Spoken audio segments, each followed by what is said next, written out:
আসসালামু আলাইকুম, বিসমিল্লাহির রহমানির রহিম। প্রিয় শিক্ষার্থীবৃন্দ, তোমরা যারা সপ্তম শ্রেণীতে পড়ো, তোমাদের ইসলাম শিক্ষা বই থেকে আজকে আলোচনার বিষয় হলো সালাতুল ইশরাক। তো ইশরাকের সালাত সুন্নতে জাইদা বা নফল। এই নামাজে রয়েছে অনেক ফজিলত। হাদিস শরীফে এর ফজিলত সম্পর্কে অনেক বর্ণনা এসেছে। এতে অনেক সওয়াব পাওয়া যায়। ইশরাকের সালাত 2 রাকাত করে 4 রাকাত, 6 রাকাত, 8 রাকাত পর্যন্ত পড়া যায়। ইশরাকের সালাতে হাদিসে জোহার সালাত বলে উল্লেখ করা হয়েছে। সময়: ইশরাকের সালাত ফজরের পরে আদায় করতে হয়। ফজরের সালাত আদায় করে বিছানাতে বসে কোরআন তেলাওয়াত, তাসবিহ, তাহলিল, দরুদ পাঠরত অবস্থায় থাকা এবং এই সময় কথাবার্তা বা কাজকর্ম না করাই উত্তম। সূর্য সম্পূর্ণরূপে উঠে গেলে এই সালাত আদায় করতে হয়। যদি কেউ ফজরের সালাতের পর দুনিয়াবি কোনো আবশ্যকীয় কাজকর্ম করে এই সালাত আদায় করে, তবে তাও আদায় হবে, তবে সওয়াব কম হবে। আমরা আল্লাহর নৈকট্য ও অধিক পুণ্য লাভের আশায় সালাত আদায়ে অভ্যস্ত হব। সালাতুল আওয়াবিন, এই সালাত ও সুন্নতে জাইদা। হাদিসে আওয়াবিন সালাতের অনেক ফজিলত বর্ণিত আছে। এই সালাত নিয়মিত আদায় করলে অনেক সওয়াব পাওয়া যায়। সময় এবং আদায়ের নিয়ম: আওয়াবিনের সালাত মাগরিবের ফরজ 2 রাকাত সুন্নতের পর থেকে এশার ওয়াক্ত হওয়ার পূর্ব পর্যন্ত আদায় করা যায়। আওয়াবিনের সালাত 2 রাকাত করে 6 রাকাত পড়তে হয়। আমরা অধিক সওয়াবের আশায় এই সুন্নত সালাত আদায়ের অভ্যস্ত হব। তোমাদের দলগত কাজ হলো শিক্ষিত ইশরাক ও আওয়াবিন সালাতের সময় ও রাকাত সংখ্যা সহকারে পোস্টারে লিখবে এবং শ্রেণীতে উপস্থাপন করবে। এরপরে হলো সালাতের নৈতিক শিক্ষা। সালাত মহান আল্লাহর পক্ষ থেকে বড় নিয়ামত ও কল্যাণপ্রসূ উপহার। সালাত মানুষকে সকল পাপাচার, অশ্লীলতা ও দুনিয়ার ক্ষণস্থায়ী ভোগবিলাসের অন্ধ মোহ থেকে মুক্ত ও পবিত্র রাখে। মহান আল্লাহ তাআলা বলেন, বিসমিল্লাহির রহমানির রহিম, ইন্নাস সালাতা তানহা আনিল ফাহশাই ওয়াল মুনকার।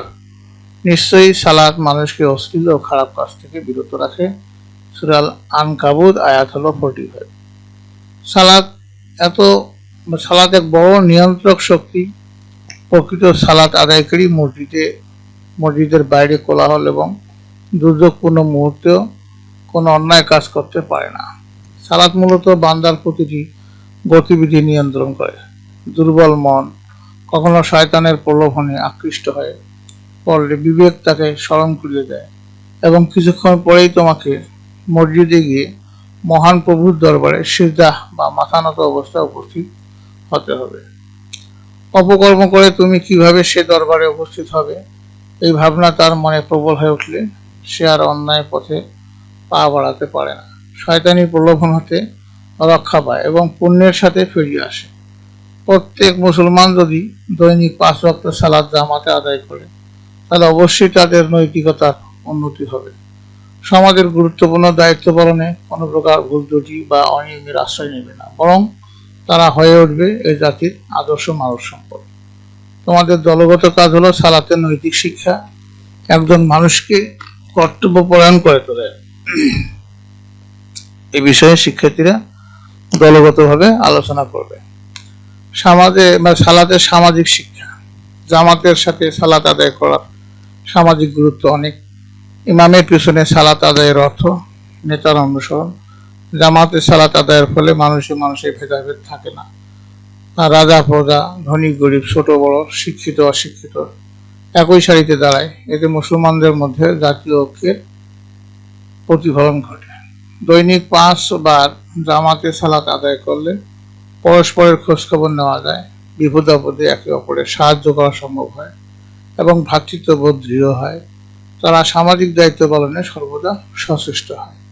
এইরূপ ব্যক্তি সমাজ ও রাষ্ট্রের অত্যন্ত দায়িত্বশীল নাগরিক হিসেবে গড়ে ওঠে। তারা জাতির অমূল্য মানব সম্পদে পরিণত হয়।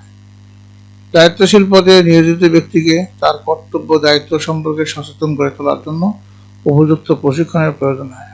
আর সালাতই হচ্ছে এর উত্তম প্রশিক্ষণ। প্রিয় শিক্ষার্থীবৃন্দ, তোমাদের দলগত কাজ হলো তোমার দলে বসে পরস্পর আলোচনা করে সালাতের সামাজিক শিক্ষা সম্পর্কে একটি তালিকা তৈরি করবে। পরবর্তী ক্লাসে আমরা পাঠ 8 সওম নিয়ে আলোচনা করব। তো তোমাদের সার্বিক মঙ্গল সুস্বাস্থ্য কামনা করে পরবর্তী ক্লাস দেখার আমন্ত্রণ জানিয়ে সেখানে বিদায় নিচ্ছি। খোদা হাফেজ।